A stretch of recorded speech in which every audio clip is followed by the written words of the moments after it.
Paris in 1789 was a city of 600,000 people, the second largest in Europe after London, and it was starving. While King Louis XVI and Queen Marie Antoinette lived in unimaginable luxury at Versailles, 12 miles away, Parisians were rioting over the price of bread. Philosophers in candlelit salons debated liberty and equality.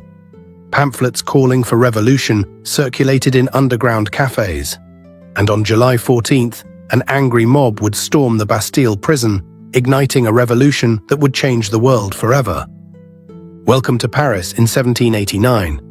Using advanced AI technology, we've transformed centuries-old paintings, eyewitness accounts, and historical records into photorealistic scenes, showing you exactly what Paris looked like on the eve of revolution. Before the guillotine, before the terror, when France was still a kingdom, and the modern world was about to be born in blood. Let's step back in time.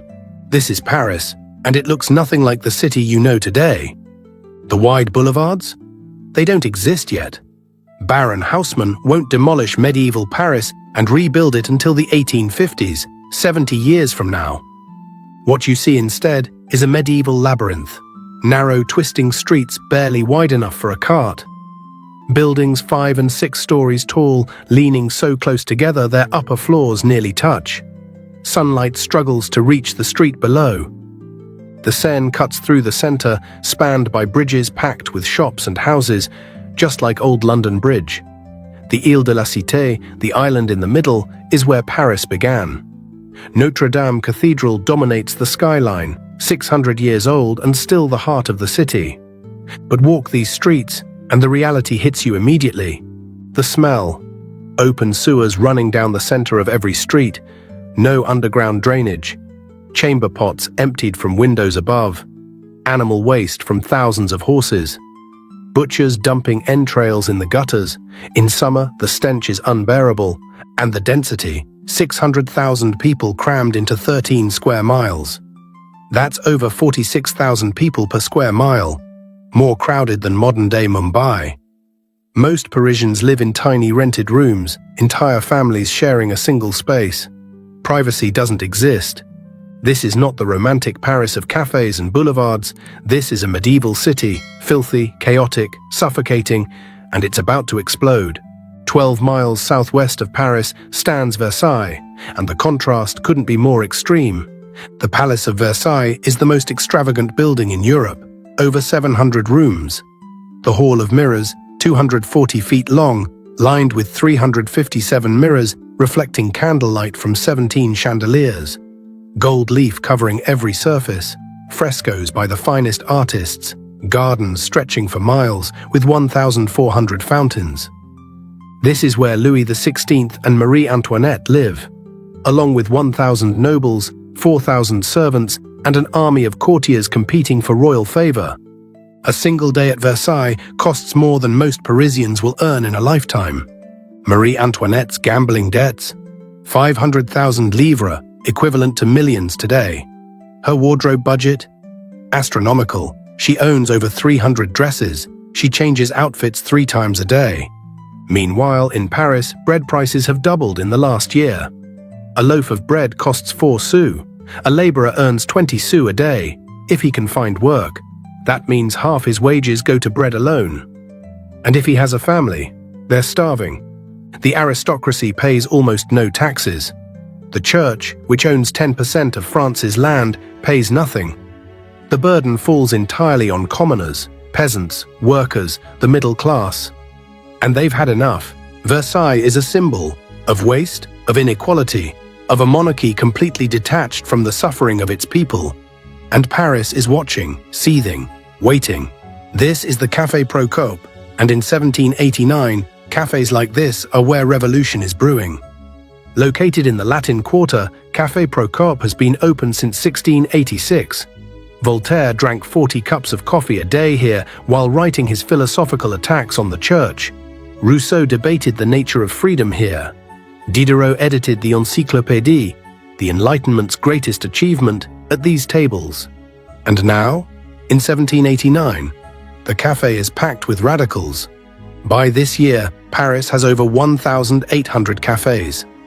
Not just places to drink coffee, Their political headquarters, debating chambers, conspiracy centers. The Café de Foy in the gardens of the Palais Royal is where Camille Desmoulins will stand on a table on July 12th and shout, "To arms, citizens! The king is gathering troops to massacre us." 2 days later, the Bastille will fall. The government knows what's happening. They've tried to censor pamphlets, ban political gatherings, arrest agitators, but it's impossible to control. There are too many cafés, too many printing presses, too many angry voices. The ideas of the Enlightenment, liberty, equality, the rights of man, aren't abstract philosophy anymore. They're revolutionary slogans. And they're spreading through every café in Paris like wildfire. Rousseau wrote, "Man is born free, and everywhere he is in chains." In 1789, Parisians are reading those words and asking, why? Why should a king have absolute power? Why should aristocrats live in luxury while we starve? Why can't we be free? The government is terrified. They should be. This is the Bastille, a medieval fortress with walls 100 feet high and towers that dominate eastern Paris. Built in the 1370s to defend the city, by 1789 it's a state prison, a symbol of royal tyranny. A place where the king can lock up anyone he wants. No trial, no charges, with a single signature on a lettre de cachet. Political prisoners, rebellious nobles, inconvenient writers, they disappear into the Bastille, sometimes for years. But here's the thing. By 1789, the Bastille is barely being used. There are only 7 prisoners inside. 7, it's more symbol than threat, and that's exactly why the mob wants it. On July 14th, 1789, rumors spread that the king is bringing troops into Paris to crush the revolution before it starts. The people panic. They need weapons, they need gunpowder, and the Bastille has gunpowder. A crowd of hundreds, then thousands, marches to the fortress. They demand the governor surrender the weapons. He refuses. Negotiations fail. Then someone opens fire. No one knows who. But once the shooting starts, it doesn't stop. The mob brings cannons. Former soldiers in the crowd know how to use them. They blast the gates. The Swiss guards inside are outnumbered, outgunned, terrified. After 4 hours, the governor surrenders. The crowd storms inside. They free the 7 prisoners. They murder the governor, cut off his head, and march it through Paris on a pike. The Bastille, symbol of royal power, is demolished stone by stone over the next few months. The revolution has begun. And there's no going back. This is Les Halles, the central market of Paris, and in 1789, it's a place of desperation. Les Halles has been Paris's main food market for 600 years. Meat, fish, vegetables, grain, everything flows through here. Thousands of vendors, tens of thousands of shoppers every day. But this year, the harvest failed. Bread prices have skyrocketed, and people are starving. A typical Parisian family spends 50% of their income on bread in a good year. In 1789, it's 88%. There's nothing left for rent, clothes, fuel. Families are eating 1 meal a day. Children are dying of malnutrition. And the anger isn't just about hunger. It's about seeing aristocrats in carriages, dressed in silks, throwing coins to beggars like it's a game. It's about watching grain shipments leave France for export while Parisians starve. It's about knowing the Queen spends more on a single ball gown than a worker earns in 10 years. On October 5th, 1789, 3 months after the Bastille falls, thousands of women will march from Paris to Versailles, 12 miles, in the rain, armed with pikes, kitchen knives, and muskets. They'll surround the palace, demand bread, demand the king return to Paris where they can watch him.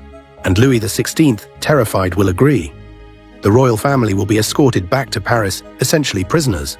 The women will march back in triumph, chanting, "We're bringing back the baker, the baker's wife, and the baker's boy." Hunger is a revolutionary force, and Paris is starving. This is a salon, and in the homes of Paris's intellectual elite, the Enlightenment is in full bloom. Salons are private gatherings hosted by wealthy, educated women. Madame Geoffrin, Madame du Deffand, Madame de Staël. These women open their homes once or twice a week to writers, philosophers, scientists, and artists. Here, over wine and conversation, the greatest minds of the age debate ideas that will reshape the world. Voltaire's attacks on religious superstition, Rousseau's theories of the social contract, Montesquieu's arguments for separation of powers, Diderot's Encyclopédie, a 28-volume project to compile all human knowledge, and undermine the authority of the church. These ideas are dangerous. The church condemns them, the government censors them, but they spread anyway. And by 1789, those ideas are no longer confined to salons. They're in pamphlets, in café debates, in the speeches of revolutionaries. Liberty, equality, fraternity, the slogan of the revolution comes directly from Enlightenment philosophy. The Declaration of the Rights of Man and of the Citizen, written in August 1789, echoes Rousseau almost word for word. The revolution isn't just about bread and taxes, it's about ideas. The idea that all men are born equal, that government exists to serve the people, not the king. That reason, not tradition, should guide society. The Enlightenment planted the seeds, the revolution is the harvest, but harvests can be bloody. Paris in 1789 isn't just starving, it's broke. France is one of the richest countries in Europe. It has colonies in the Caribbean producing sugar and coffee. It has trade networks across the globe. It has an army of 200,000 men. But the government is bankrupt. Why? Wars, decades of expensive wars.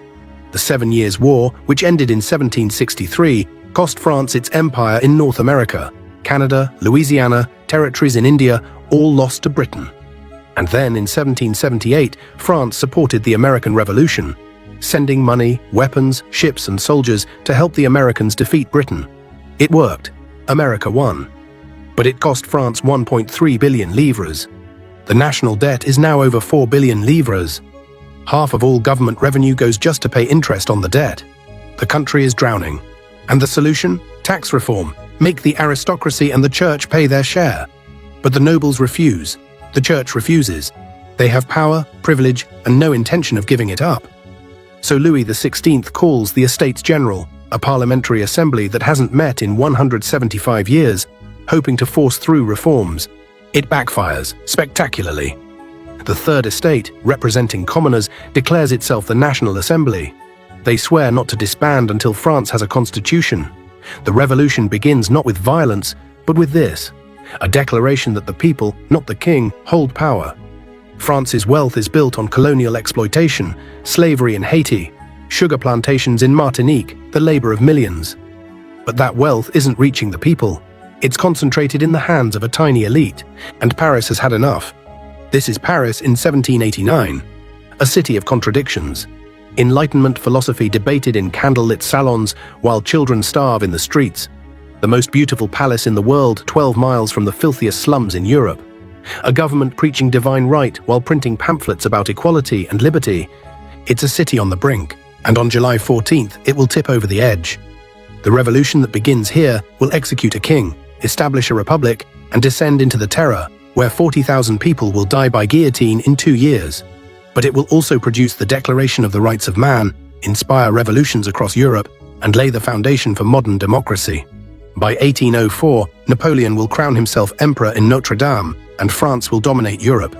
By the 1850s, Haussmann will demolish this medieval Paris and rebuild it as the city of wide boulevards and grand monuments we recognize today.